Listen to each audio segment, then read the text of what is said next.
नमस्कार दोस्तों, मैं हूँ दिनेश केवरा। बहुत-बहुत स्वागत है आपका इस बहुत स्पेशल प्रोग्राम में। दोस्तों, आप और मैं किस चीज़ से कनेक्टेड हैं? उत्तर बिल्कुल क्लियर है, इंटरनेट। इंटरनेट कहाँ से आता है? इंटरनेट कहाँ से आता है? आप कहोगे फ़ोन के हॉटस्पॉट से आता है, फाइबर ब्रॉडबैंड है उससे आता है। लेकिन मैं किसी भी व्यक्ति से अमेरिका में, कनाडा में, ब्रिटेन में, ऑस्ट्रेलिया में, न्यूज़ीलैंड में, जापान में इमीडिएटली कनेक्ट कर जाता हूँ। 1 सेकंड के अंदर तो कैसे कर जाता हूँ? ये कनेक्टिविटी कहाँ से आती है? ज़्यादा करके कनेक्टिविटी क्या बाय एयर आ रही है? बाय सैटेलाइट आ रही है? या फिर ये समुद्र की तलहटी के अंदर जो सारे के सारे फाइबर केबल नेटवर्क के जाल हैं, उससे आती है?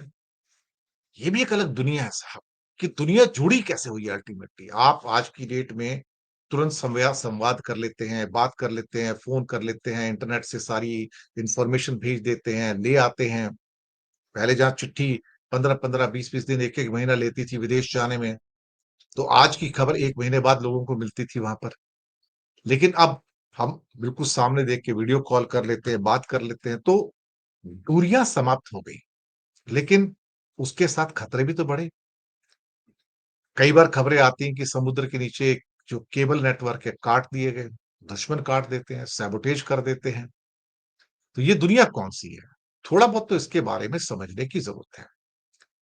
और अब ये भी प्रश्न उठ रहे हैं कि क्या समुद्र के नीचे जो सारे नेटवर्क्स हैं, जहां से करीब-करीब दुनिया का 95% 95% जो संवाद होता है, जो कम्युनिकेशन है, उसके द्वारा होता है और अंतरिक्ष के द्वारा मुश्किल से शायद 5% ही होगा। लेकिन ये सारी की सारी जो टेक्नोलॉजीज़ हैं, जिसके द्वारा ये केबल्स बिछाए जाते हैं, ये भी एक सुपर स्पेशलाइज़्ड टेक्नोलॉजी है। चाइना भी इसमें बहुत आगे है इस टाइम। लेकिन चाइना एक और चीज़ में भी आगे है और रशिया भी एक और चीज़ में आगे है कि ये जब ज़रूरत पड़े और कनेक्टिविटी को ब्रेक करना हो, तो भाई तारें काट दो नीचे वाली या केबल्स काट दो। ये भी एक दुनिया है साहब, जहाँ लोग निर्माण की दुनिया बनाते हैं, वहीं विनाश की दुनिया का भी निर्माण हो जाता है। तो प्लस आता है तो माइनस भी आ जाता है। अब सवाल ये पैदा होता है कि क्या इनकी कोई सुरक्षा की जाती है? नहीं सर, समुद्र के नीचे बिछ गए तो क्या सुरक्षा करनी है? बिछ गए तो बिछ गए। अब उसको मेंटेनेंस चाहिए होता है, जो आपका क्या कहते हैं यूजुअल मेंटेनेंस होता है। हर मशीन को मेंटेनेंस चाहिए होता है। तो ये तो कई बार ये तारें क्षतिग्रस्त हो जाती हैं या उनकी एज खत्म हो जाती है, तो उनको दोबारा से उसमें ले करना पड़ता है समुद्र के नीचे। लेकिन अभी हाल ही में जो कुछ घटनाएँ घटी थी, मैंने उसके बारे में एक एपिसोड किया भी था कि बाल्टिक सी के अंदर जो रशिया के साथ लगा हुआ है और वहाँ से कुछ केबल्स को चीन और रूस के द्वारा निशाना बनाए जाने के संकेत मिले थे। लेकिन कन्फर्म कुछ नहीं हो पाया था। लेकिन जैसे-जैसे नई टेक्नोलॉजी की दुनिया आ रही है, आर्टिफिशियल इंटेलिजेंस आ रही है, बाकी चीज़ें हैं, तो फिर इंटरनेट की डिमांड तो और बढ़ेगी ना, जो डिजिटल कनेक्टिविटी है उसकी डिमांड और बढ़ेगी। तो अल्टीमेटली जो समुद्र के नीचे जो सारा का सारा फाइबर नेटवर्क का जो जाल फैला हुआ है, जहाँ से 95% डेटा जाता है, उसकी सुरक्षा कैसे की जाए फिर? कौन ज़िम्मेदारी लेगा उसकी? अब 95% डेटा तो मुझे लगता है कि क्या कहते हैं कि करोड़ों घंटे, अरबों घंटे के जो वीडियोज़ होते हैं, उसके बराबर का डेटा वो भेज सकते हैं। आपको शायद याद नहीं होगा कि 19वीं शताब्दी के अंदर उसके मध्य में अमेरिका और ब्रिटेन के बीच में अटलांटिक ओशन के अंदर तांबे की तार बिछाई गई थी, कॉपर वायर, वो भी टेलीग्राफ की। और फिर सुनने में भी आया कि 1858 में 1858 में ब्रिटेन की महारानी विक्टोरिया ने अमेरिका के राष्ट्रपति जेम्स बुकानन को एक बधाई संदेश भेजा था, जो शायद 100 शब्दों से भी कम था, लेकिन 16 घंटे उसको प्रसारित करने में लग गए थे, 16 घंटे। तो तब सोचिए कि 1858 से आज 2025 में हम कितने साल आगे आ गए हैं। सोचने वाली बात है, पौने 200 साल का फ़र्क आ गया उसमें करीब-करीब। तो इन पौने 200 साल में दुनिया बदल गई। अब करोड़ों अरबों घंटे के एचडी वीडियो के बराबर के डेटा लगातार आते चले जाते हैं, हर सेकंड आते चले जाते हैं। ये भी कहा जाता है कि जो डेटा कैरी करने की क्षमता है, वो हर 3 साल में दुगनी हो जाती है, हर 3 साल में। यानी कि सपोज़ अभी 100 डेटा गए, तो 3 साल बाद 200 डेटा जा रहे हैं। ये स्पीड है, मतलब डेटा बढ़ता चला जा रहा है। अब ये आपको फाइबर ऑप्टिक केबल्स जो होती है, वो आपको पता है, आपने देखी भी हुई है। ख़ास तौर से आप शहरों के अंदर जब कभी भी वो खड्डे-वड्डे खोदे जाते हैं, तो वहाँ पे केबल्स बिछाई जाती है, तो वो तो आपने देखी हुई है। तो मुझे बताने की ज़रूरत नहीं है कि वो फाइबर केबल के जो बहुत मोटे-मोटे जो केबल्स होते हैं, वो उसके अंदर ज़मीन के अंदर बिछा दिए जाते हैं, जो क्योंकि हर बिल्डिंग के अंदर पहुँचाना होता है, तो इस ढंग से वो पहुँचाए जाते हैं वहाँ पे। अब बहुत सारी कंपनियाँ हैं जो इस किस्म के केबल्स बनाती हैं। ये सब इंडिया में तो कुछ होता नहीं और इंडिया में तो सिर्फ़ हम खड्डे बना के वो केबल बिछा सकते हैं, अदरवाइज़ समुद्र के अंदर तो हमारे पास टेक्नोलॉजी है नहीं, ना ही हम बिछाते हैं। तो हमें अगर बिछाना भी होगा, इंडिया के साथ कनेक्टिविटी चाहिए भी होगी, तो हम दूसरे जो फ़ॉरेन के लोग हैं, उनसे कहते हैं भई तुम करो। तो आप सोचिए ना उनकी टेक्नोलॉजी कितनी आगे जा चुकी है कि समुद्र के अंदर जो बिछाने का एक तरीका है, वो भी एक अलग किस्म का तरीका है। अब अब वो ज़्यादा टेक्निकैलिटी में हम लोग नहीं जाएँगे, मुझे इतनी टेक्निकैलिटी पता भी नहीं है। लेकिन ये केबल्स जो हैं, जो बिछाई जाती हैं, तो वहाँ पर जो स्पेशलाइज़्ड शिप्स होते हैं, तो उनको वो नीचे बिछा दिया जाता है और फिर उनको जिस दिशा में ले जाना होता है, वहाँ खींचकर वहाँ ले जाया जाता है। फिर जो हमारे गोताखोर लोग होते हैं, डाइवर्स होते हैं, वो नीचे जाते हैं। नीचे जाके फिर वो कनेक्टिविटी करते हैं उसकी, उसको रिपेयर भी करते हैं, सब चीज़ें होती हैं। अभी लोग कहते हैं कि यहाँ पर जो समुद्र के नीचे ये जो केबल्स बिछे हुए हैं, अभी शायद उनकी लंबाई करीब-करीब 15 लाख किलोमीटर है, 15 लाख किलोमीटर। कहते हैं करीब-करीब 500 साढ़े 500 केबल्स ऐसे दुनिया में बिछे हुए हैं और साथ में कुछ 100 केबल और बिछाने की भी योजना है। अमेरिका और यूरोप के बीच में 20 से अधिक केबल्स हैं एक्चुअली और बाकी केबल्स पूरी दुनिया में कनेक्ट कर रही हैं सबको। तो हर रूट पे केबल चाहिए। तो अगर कोई केबल डैमेज होता है तो फिर दूसरा केबल होना चाहिए ताकि उसकी तरह ब्रॉडकास्ट जारी रहे, तो अल्टरनेट केबल भी होते हैं उसके अंदर। अमेरिका और अटलांटिक यूरोप के बीच में कई केबल हैं और इसके अलावा मेडिटेरेनियन सी में साउथ अफ्रीका तक कई केबल बिछी हुई हैं। रेड सी के अंदर केबल्स हैं। इंडिया से साउथ इंडिया से लेके सिंगापुर के केबल्स हैं।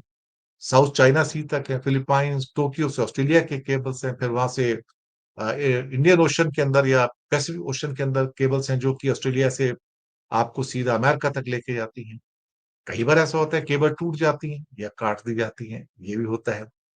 कई बार कहते हैं कि ये लोग दुर्घटनावश ये सिर्फ कट जाती हैं, लेकिन ये कैसे केबल वो कटती हैं जो कभी-कभी ऐसा होता है जो तट के किनारे होते हैं, जहाँ बहुत उनकी गहराई नहीं होती है। तो वहाँ पर किसी शिप के लंगर में फँस गई या कुछ हो गया तो वो फिर वो कट जाती हैं। बाल्टिक सी का जो केस हुआ वैसा ही हुआ है कि जो लंगर में अटकी थी, अब वो जानबूझ के अटकाई गई या समझो अटक गई। लेकिन अगर जहाँ केबल टूट जाती है तो वहाँ जाकर इंजीनियर उसको समुद्र तल से ऊपर उठाकर फिर जोड़ देते हैं और करेक्ट कर देते हैं। लेकिन ये बड़ा सुपर स्पेशलाइज़्ड जॉब है। अभी दुनिया भर की जितनी इंटरनेट की केबल्स हैं उसके जो मालिक कौन है? बहुत कम कंपनियाँ हैं जिनके पास उनकी मिल्कियत है एक्चुअली देखा जाए तो जो मालिक है। इसमें ब्रिटिश टेलीकॉम है, जर्मन टेलीकॉम है, एटी-एंड-टी है। तो ये सारे के सारे जो हैं और कुछ और जो है कंपनियाँ भी हैं जिससे क्या कहते हैं कि इस किस्म की मिल्कियत जिनका छोटा-छोटा हिस्सा है। यूएई और ब्राज़ील के पास भी छोटा-छोटा हिस्सा है। और ज़्यादा करके केबल को बिछाने और केबल को बनाने का काम कहाँ होता है? फ्रांस, इटली, अमेरिका और चाइना और 1-2 और देश हैं। तो बहुत ज़्यादा देश नहीं है जहाँ पर कि ऑप्टिकल फाइबर बनाए भी जाते हैं और फिर समुद्र के नीचे बिछाए भी जाते हैं। तो चाइना के पास ये पूरी सलाहियत है, अमेरिका के पास भी है, इटली और फ्रांस के पास भी है। लेकिन सारी जो इसकी जो ओनरशिप है, वो इन सरकारों के पास नहीं होती, वो अलग-अलग टाइप की ओनरशिप है, फिर उसका किराया लेते हैं लोग उसका और किराया देना पड़ता है, अगर आपको इंटरनेट यूज़ कर रहे हैं तो किराया देना पड़ेगा।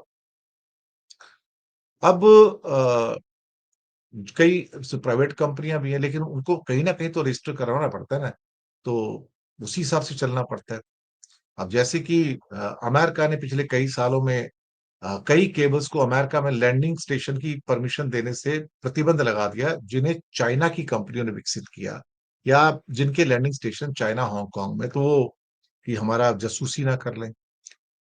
तो ये सारी चीज़ें, लेकिन ये जो जितनी कंपनियाँ हैं एक्चुअली जो केबल्स बिछाती हैं, ये हमको कंट्रोल करती हैं, ये हमको कंट्रोल करती हैं।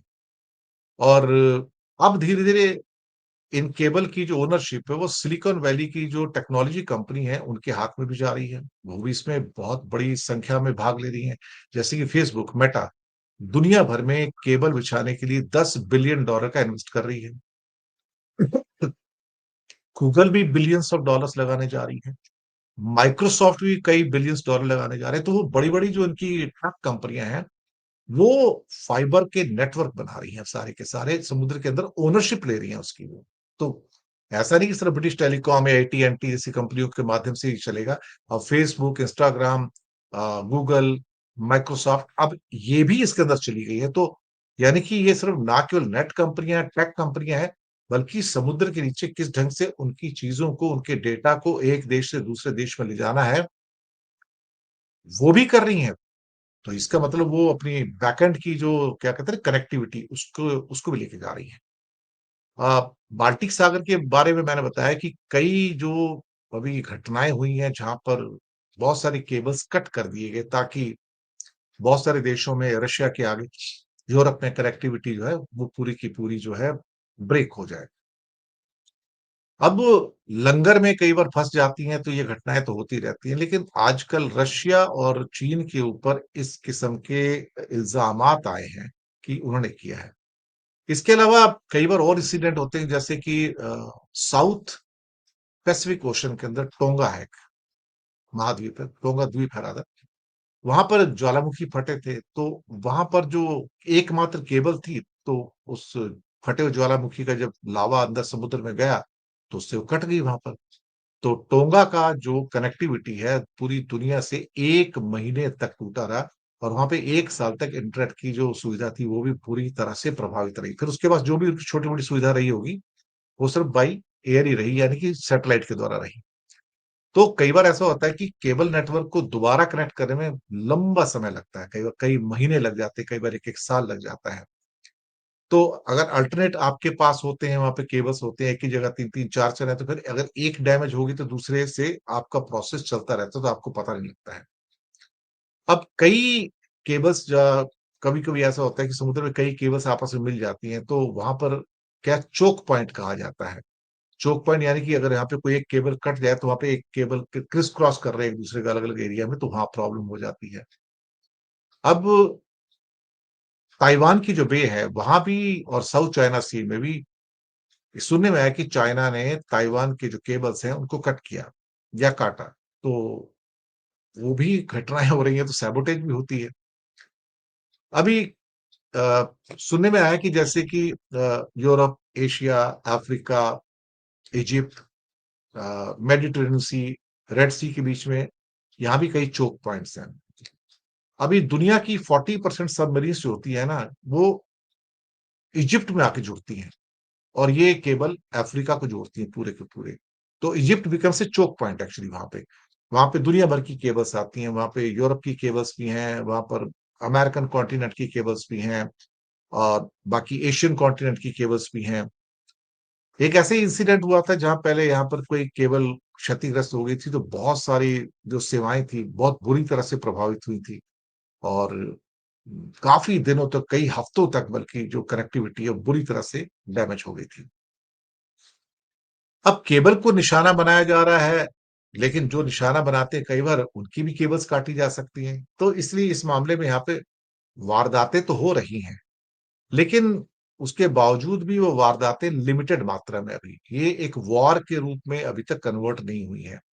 हाँ, छोटे-छोटे से डिसरप्शंस आप कह सकते हो। अब सबमरीन केबल्स वहाँ भी पहुँचाई जा रही हैं, सी के अंदर जहाँ पहले कभी नहीं पहुँची थी।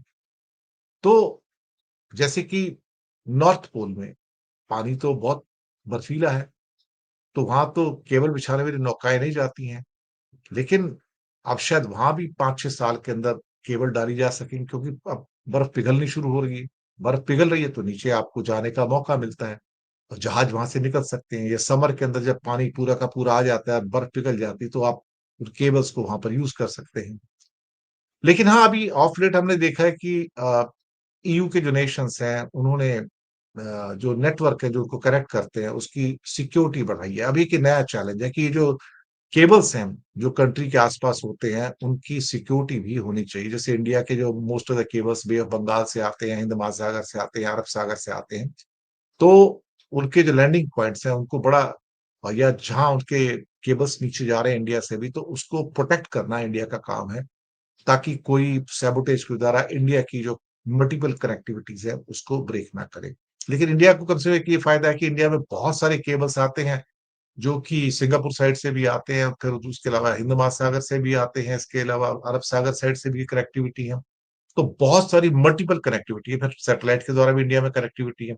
तो यहाँ पर वो जो चीज़ें हैं थोड़ी कम मात्रा में है।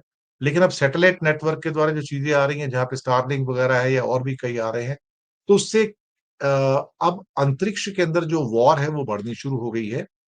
और इन केस कभी आपकी कनेक्टिविटी पूरी ब्रेक हो जाए समुद्र के द्वारा, तो फिर एटलीस्ट आप सैटेलाइट के द्वारा अपनी कनेक्टिविटी को रिस्टोर कर पाते हैं। और ये आज की दुनिया मुझे लगता है कि अब जो सैटेलाइट के द्वारा जो लिंकिंग है, वो शायद फ्यूचर की लिंकिंग होगी। लेकिन इसका मतलब ये नहीं है कि जो सबसी डेटा ट्रांसमिशन है, उसमें कोई रुकावट आएगी, वो चलती रहेगी क्योंकि वो बहुत हेवी जो डेटा है उनको कैरी करते हैं। सैटेलाइट्स इतने हेवी डेटा को कैरी कर पाएँगे उसमें मुझे काफ़ी संदेह है एक्चुअली देखा जाए तो। तो हम ये मान के चलें कि इन दोनों का संगम चलेगा। कोई ज़रूरी नहीं है कि मतलब हम ये कहते रहें कि सिर्फ़ सब सी केबल्स जो होते हैं, जो अंडर सी केबल्स होते हैं उन्हीं के द्वारा इंटरनेट की कनेक्टिविटी रहेगी। वहाँ सैबोटेजेस भी हैं, लेकिन अब तो सैटेलाइट के अंदर भी सैबोटेजेस हो सकते हैं भाई। देखिए, जहाँ इंसान ने विकास की बातें की हैं, वहीं इंसान ने विनाश की बातें भी की हैं। जहाँ निर्माण की बात की है, वहाँ तोड़ने की बात भी की है, खराब करने की बात भी की है। तो जो दुश्मन होते हैं, वो सारे के सारे उस हिसाब से देखा जाए तो जहाँ आप चीज़ों का निर्माण करते हैं, वहीं कोई न कोई उसको डिसरप्ट भी करेगा। तो ये जो प्रक्रिया है किसी भी टेक्नोलॉजी की हो, किसी भी प्रोसेस की हो, दुनिया में हमेशा सदियों से चली आई है कि एक व्यक्ति निर्माण करता है, दूसरा उसका आके विनाश कर देता है क्योंकि शायद उसको निर्माण बर्दाश्त नहीं होता। ये उनकी राइवलरी होती है, दुश्मनी होती है और दूसरे को अगर कनेक्टिविटी यहाँ पर कट हो जाती है तो उसका नुकसान हो जाते हैं, उसके ट्रेड को, उसकी बाकी जो सारे के सारे जो आर्थिक सहयोग हैं या जो एक्टिविटीज़ आज की डेट में सारी नेट के द्वारा संचालित होती है, तो वो ब्रेक हो जाती है। हम लोग भी जो काम कर रहे हैं अल्टीमेटली, ये जो ब्रॉडबैंड पे काम करते हैं, ये सब सी केबल्स जो होते हैं, अंडर सी केबल्स हैं, उसी के द्वारा कर पाते हैं क्योंकि वही इतना वर्कलोड ले पाते हैं। तो हमारा भी एक तरह से जीवन देखा जाए तो उसी पे डिपेंड करता है। अब ये सारी की सारी चीज़ें हैं, तो मुझे लगा कि ये अंडर सी केबल और उनकी सबोटेजिंग जो हो रही है वो भी एक महत्वपूर्ण इश्यू था। लेकिन आप तक ये भी बताना ज़रूरी था कि अंडर सी केबल्स बहुत इम्पोर्टेंट है अपने आप में, महत्वपूर्ण भी है। तो हमें इसकी इम्पोर्टेंस को वैज्ञानिक रूप से समझने की ज़रूरत है कि ये हमारे जीवन को आगे बढ़ाने में उतना ही उपयोगी है, जितने बाकी जो प्रोसेसेस होती हैं, जो टेक्नोलॉजी होती है। तो दुनिया को कनेक्ट करने के लिए जो सब-सी केबल्स हैं, this is one of the most important thing और इंडिया की इसमें कोई एक्सपर्टीज़ नहीं है। फिर से एक बार रिग्रेट कि इंडिया के पास वो टेक्नोलॉजी नहीं है, ना तो हम वो केबल बनाते हैं, ना हम समुद्र को केबल बिछाते हैं।